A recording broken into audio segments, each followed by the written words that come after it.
Hi, in this video we will introduce the idea of functions in Python. So you already know some built-in functions.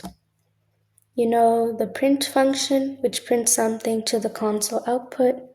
You know the type function, which tells us the type of data of a value.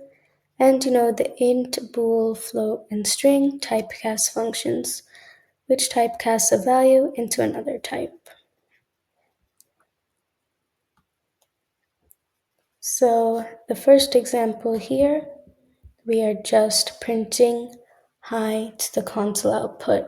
That was pretty straightforward.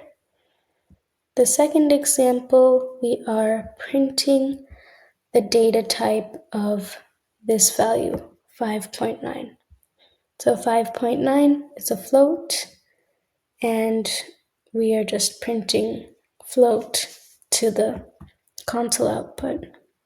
In the third example, we are printing after using the typecast function. So as you can see here, we have false, which is a Boolean.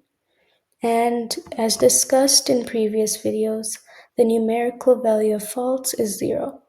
So when we typecast this into an integer, we know that's 0, and we're just printing that to the console output. So why do we even need functions? Functions allow our code to be more readable. We can create our own functions to effectively solve problems.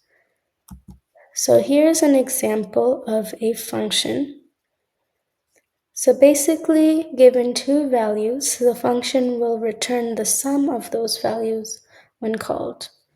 And we'll get into this more in detail in the next few videos.